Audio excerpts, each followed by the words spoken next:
So I have it in mind to probably make a series of videos about coming out, about my own coming out experiences. I want to say I love the coming out stories that I see on YouTube.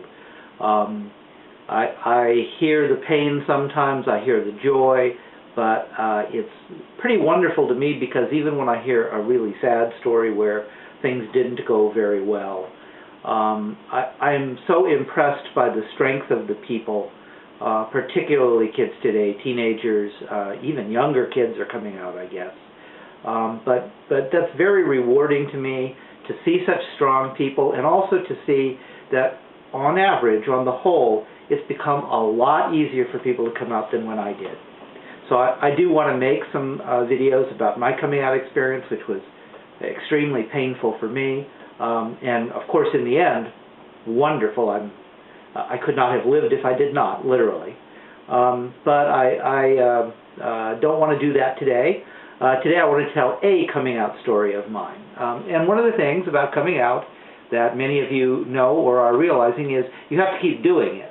It isn't just like you do it once, you go through all this stuff, you tell all your friends or your family or the people who you really care, and you're done. No, because you keep on meeting new people in your life, and you keep meeting new situations in your life. So you have to keep on coming out.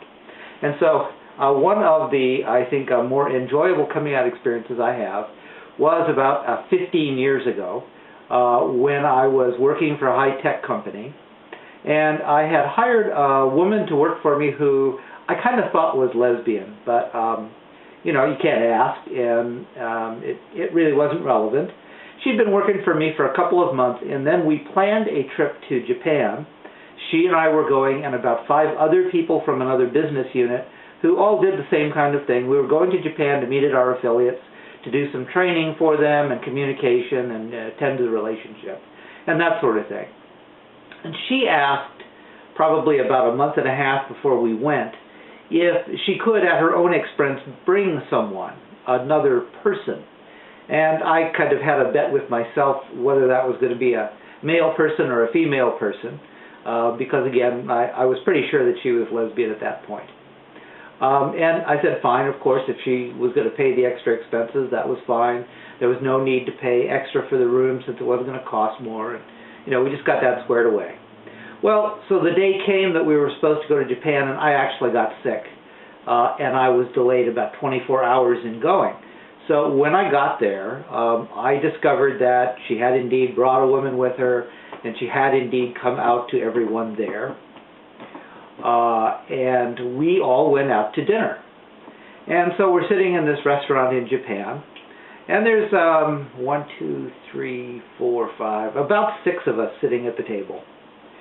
And, you know, the conversation's going here and it's going there. And then one of the fellows, who actually was a Brit, sort of interrupted and said to Donna, which was her name, Donna and her partner, do you mind if I ask some questions? I mean, it's not every day you get to sit at a table with 2 gay people.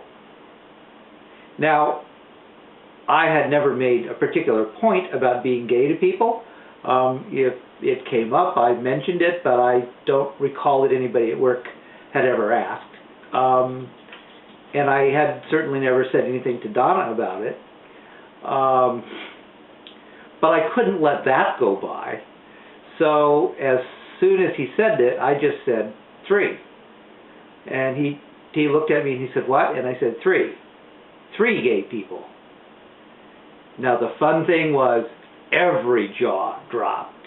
I could tell not one of them had ever had a clue that I was gay, even though all of them, including Donna, pretended they had, except for the Brit, who put his head in his hands and said, oh no, not again. It turns out he had made the same mistake with Donna about 6 months before when they were in a training class together, and hadn't realized she was gay and had talked about someone else being gay and had gotten a talking to.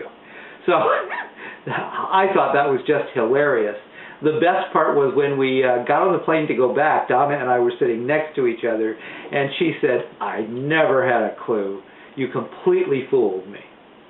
So anyway, that was just one of the most fun things I ever got to do in terms of coming out. Usually it's like I'm not embarrassed about being gay, but you sort of wonder how people are going to respond to it, and you sort of wonder if it's relevant, because usually these days when I'm coming out to somebody, I'm meeting somebody new, not in a gay context, it's at work. And so whenever I start a new job, I have to decide just exactly how openly gay am I going to be. Usually what I can do is I can talk about being in the band, and since I'm in a gay band, sooner or later somebody says, what band is this you're in? And then I'll make the decision then and there on the spot as to whether or not I want to tell them what band I'm in.